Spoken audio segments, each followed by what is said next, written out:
હર હર મહાદેવ. જય રવરાય રવેચી માત કી જય. વાગડનું આસ્થાનું કેન્દ્ર જગદંબામાં રવેચીમાં.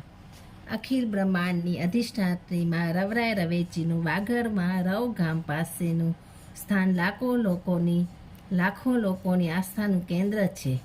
અહીંનું પાવન પવિત્ર પટાંગણ અલૌકિક છે. સદીઓથી આ મા ભગવતીનું સ્થાન સૌને આકર્ષે છે.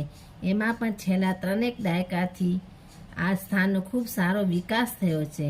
સૌ આસ્થાળુઓની સાથે સરકારનું વહીવટીતંત્ર તથા લોકપ્રતિનિધિઓ પણ સતત આ સ્થાનના વિકાસ માટે પ્રયાસરત હોય છે.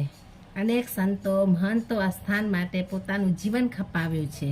વર્ષો પહેલાં પારાવાર અગવડો વચ્ચે પણ ભાવિકો પગપાળા કે બળદગાડામાં કે ઊંટગાડી દ્વારા આવતા. આજે તો આ ધામમાં પાણી, વીજળી અને રસ્તાની ખૂબ સારી સુવિધા છે. 7,000 ઉપરાંત ખીરામી ગાયોની અત્રે સેવા થાય છે. તારીખ 11 સપ્ટેમ્બર બુધવારે લોકમેળો યોજાશે. મા રવેચીના ઇતિહાસનું પુસ્તક પર ઘણી જગ્યાએ છપાયેલું છે. આ રવેચી માતાનો મોટો મેળો દર વર્ષે ભાદરવા સુદ આઠમના ભરાય છે, જેમાં વાગડના લોક સંસ્કૃતિના દર્શન થાય છે. વાગડવાસીઓ જ્યાં હોય ત્યાંથી લગભગ આ મેળાની મોજ માણવા અને માના ચરણોમાં માથું ટેકવવા અચૂક આવે છે.